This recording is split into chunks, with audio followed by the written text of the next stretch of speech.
How are you doing? I'm sat in my car for this one because it's raining. Yes, I do have hurdles in the back of my car for my coaching sessions, and yes, I have had a very fresh haircut. To give you a bit of background about that, my hair is so thick I feel like I've taken a big animal off the top of my head, especially in the Brisbane heat, or it normally is hot, but it's raining right now. This week's message in response to questions I've had via email or socials is about conditioning in pre-season.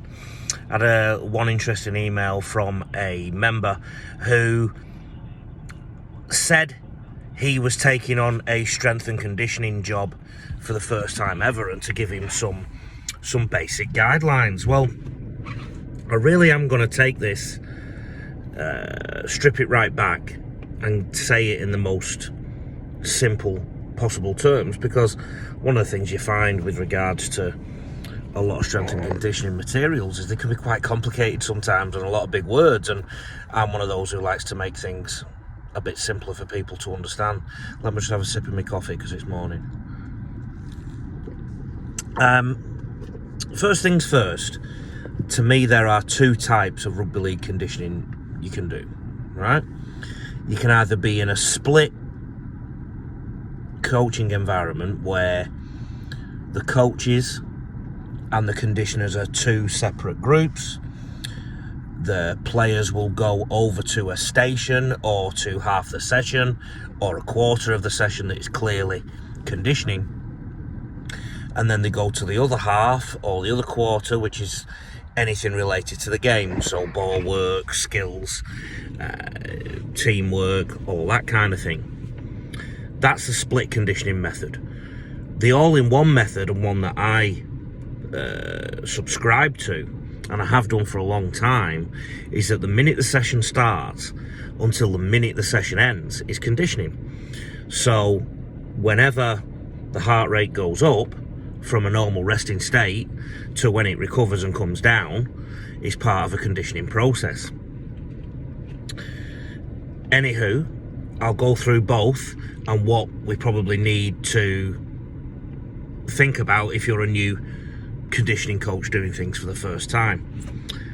Basic rule of thumb is you get kilometers or miles into your players' legs, and then you gradually make that more refined as they go through the pre-season. So bear in mind the time of year that I'm talking to you here. You're a bit limited, so I would do this over about 6 weeks. I'd do a couple of weeks where the players are working on something like a 3-to-1 ratio. So if they're working for 3 minutes, they're resting for 1, right? And then what you do with that ratio after a couple of weeks of that is you knock that down to 2-to-1, and then 1-to-1, and then 0.5-to-1, right? The idea being that as the quantity of what they do is reduced, the intensity of what they do improves. Okay, that's a very basic way of describing a pre-season. What does it look like? Well, personally, I'm massive on games, so I do a lot of small-sided games. Now, the problem with small-sided games for a lot of conditioners is conditioners like to have the control element, the measurable element, right?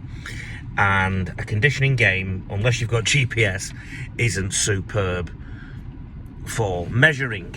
Now, I'm lucky. I've been around the game a long time in full-time environments. I've had GPS, and I know, for example, on an aim higher session that I did a few days ago, all my players covered between 5 and 6.5 kilometers in a session that lasted approximately 70 minutes.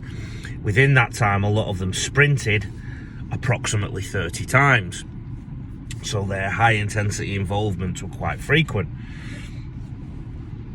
Games mimic blood lactate responses as well, and look, I'm a games exponent, but thinking about the more traditional methods and considering that you have to get kilometers into the legs of your players, well, I definitely won't ask them to run for 3 minutes, because you tend not to run for 3 minutes in a game of rugby league.